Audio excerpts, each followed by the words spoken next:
Good morning, students. You are most welcome in DAV Public School in online class LKG। आज आपका work Hindi में दिया गया है। सबसे पहले आज आपका वर्क जो दिया गया है वो आपकी बुक शब्द नाविका से दिया गया है। इसमें आपको रीडिंग करनी है। जैसे वर्णमाला दी गई है, उसमें दिए गए स्वर ये आपको रीड करने हैं और रीड करते समय आप अपनी पिक्चर पर फिंगर का यूज़ ज़रूर करें। जो लेटर आप बोलें उसे फिंगर से बोलें, फिंगर उस पिक्चर पर रख कर बोलें। जैसे ए से अनार, आ से आम। लेटर को पूरा बोलें, ए आ ऐसे नहीं बोलना है, पूरा बोलना है। ए से अनार, आ से आम, छोटी ई से इमली, बड़ी ई से ईख, छोटे ऊ से उल्लू, बड़े ऊ से ऊन, रै से ऋषि।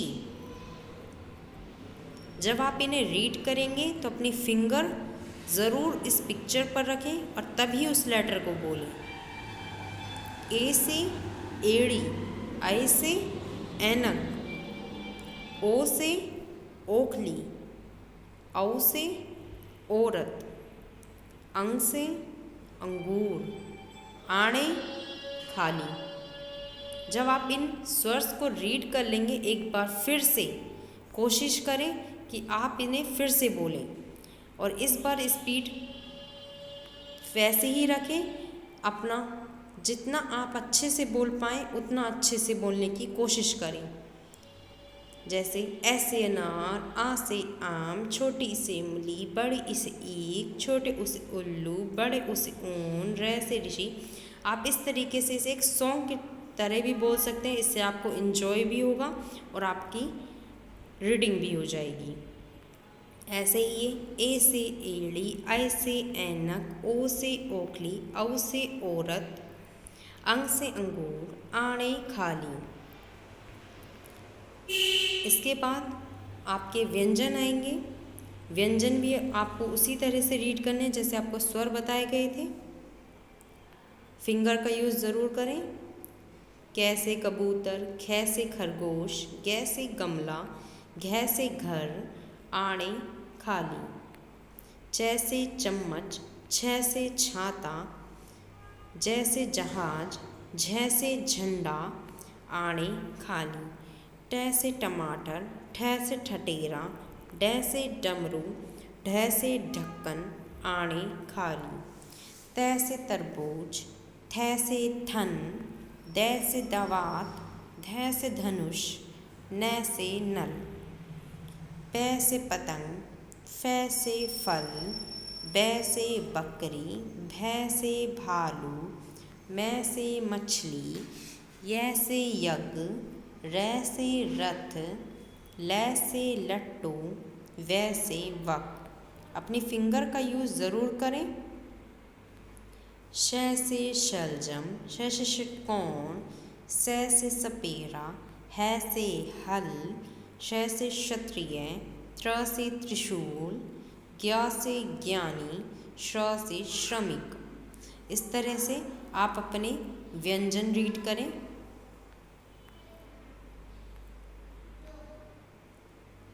रीडिंग के बाद जब आपको लगे कि आपको रीडिंग अच्छे से आती है, आपकी पिक्चर की रिकॉग्नाइजेशन हो चुकी है, तो आप अपनी राइटिंग बुक का वर्क स्टार्ट कर सकते हैं। आपकी राइटिंग बुक शब्द रचना में आपका सबसे पहले जो वर्क दिया गया है वो दिया गया है वर्णमाला।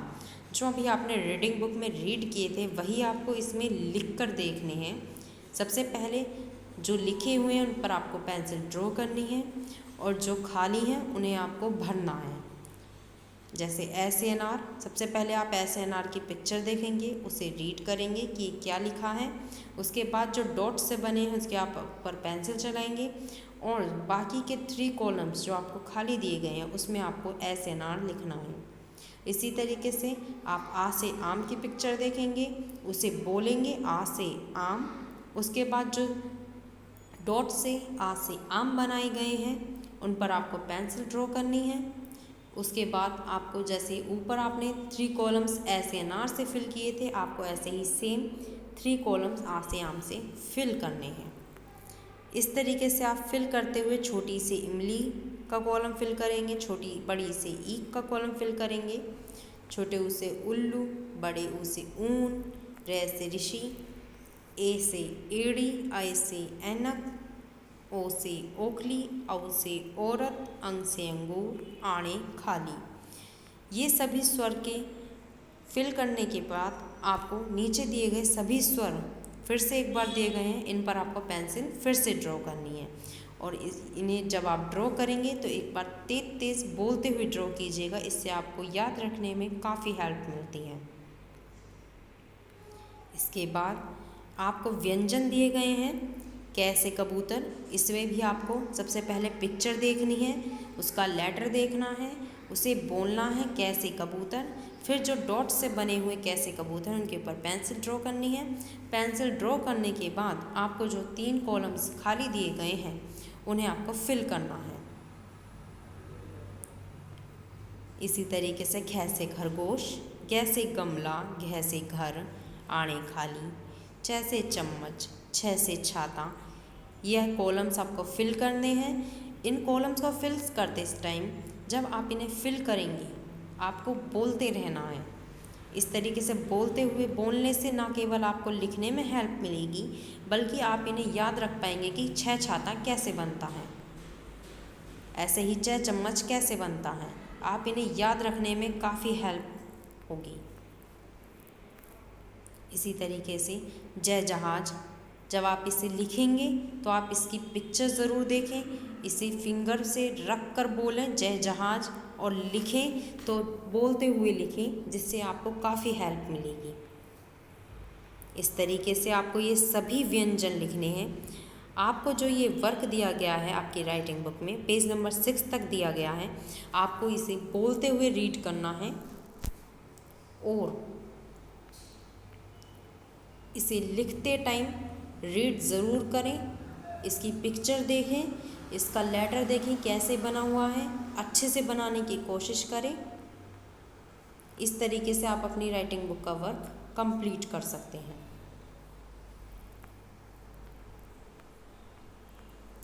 इसके बाद आपको आपकी पोयम बुक में से आपको पोयम दी गई है, रेल चली। रेल चली भाई रेल चली, छुक छुक छुक छुक रेल चली, लगता इसमें टिकट नहीं, जाती शहर और गली गली, जल्दी जल्दी बैठो भाई, कभी नहीं है देर भली। इस पोयम को सबसे पहले आप एक एक लाइन करके याद कीजिएगा और याद करते समय आप विद एक्शंस इसे याद करने की कोशिश कीजिएगा। विद एक्शंस पोयम याद करने से पोयम जल्दी याद होती है और हम उसे भूलते नहीं हैं। विद एक्शंस याद करना काफ़ी इंटरेस्टिंग लगता है सभी को, बच्चे काफ़ी इंजॉय से इसे याद करते हैं और अच्छे से इसे याद रखने में सहायता मिलती है। इसके बाद आपको आपकी ड्राइंग बुक में से वर्क दिया गया है, जो पेज नंबर 7 दिया गया है, इसमें फाइंड द वे, आपको रास्ता ढूंढना है। क्वेश्चन दिया गया है आपको, help the Nikki to go to flower by making the path line with red crayon without lifting hand. आपको निकी की हेल्प करनी है, जो नीचे ये लड़की दी गई है इसकी निकी की आपको हेल्प करनी है फ्लोवर तक पहुंचने में। रास्ता बनाना है आपको इसके लिए कि कैसे फ्लोवर तक पहुँचे। अपने रेड क्रेयॉन कलर से, आपको एक लाल रंग के कलर से, आपको क्रेयॉन के लाल रंग के कलर से आपको रास्ता बनाना है, इन ब्लैक कलर की लाइंस को टच किए बिना, जिससे निकी उस फ्लोवर तक पहुंच सके। इसमें आपको रेड क्रेयॉन कलर की मदद लेनी है, उससे आप इस रास्ते को बनाएंगे। रास्ता बनाते समय आपको ध्यान रखना है कि आपकी वो लाइन इन ब्लैक कलर की लाइन से टच नहीं होनी चाहिए। इस तरह से आप इसमें कलर भी कर सकते हैं और निकी के लिए रास्ता बनाएंगे। इसके बाद जो आपको वर्क दिया गया है वो आपकी नोटबुक के लिए दिया गया है। सबसे पहले आपको अपनी नोटबुक में ए से आणे तक स्वर लिखने हैं। सबसे पहले जो आपने रीडिंग की है, राइटिंग बुक में प्रैक्टिस की है, सबसे पहले आप उसे ही कंप्लीट करें। जब आपको रीडिंग बुक में अच्छे से याद हो जाए कि ऐसे अनार आ से हम कैसे लिखते हैं, कैसे लिखे जाते हैं, राइटिंग बुक में आप लिख चुके हैं, आपको अच्छे से प्रैक्टिस हो चुकी है, तो आप अपनी नोटबुक में इसे लिखने की प्रैक्टिस करें। ऐसे आने तक स्वर लिखें। उसके बाद आपको व्यंजन लिखने हैं। कै कबूतर से आने खाली तक व्यंजन लिखें। व्यंजन और स्वर आप तभी लिखें जब आप अच्छे से रीड कर चुके हों। जब आप अच्छे से रीड कर लेंगे उसके बाद आपको लिखने में काफ़ी हेल्प मिलेगी। इसके बाद आपको फलों के नाम याद करने हैं। सबसे पहले कम फलों के नाम याद कीजिए, उसके बाद फिर उससे बढ़ाएं। सबसे पहले 2, 3, 4 इस तरीके से आप फलों के नाम याद कीजिए। कम से कम 7, 8 फलों के नाम याद कीजिए। फलों के नाम आपको केवल याद करने हैं और ऐसे आने और कैसे आने तक स्वर और व्यंजन आपको अपनी नोटबुक में लिखने हैं। लिखने का अभ्यास करते रहिए तब तक आपको अच्छे से लिखने ना आ जाए। यदि आपको इस वर्क में किसी तरह का कोई वर्क समझ नहीं आया है तो आप उसे व्हाट्सएप नंबर पर या कॉल करके या स्कूल में आकर आप उसे फिर से पूछ सकते हैं। Thank you.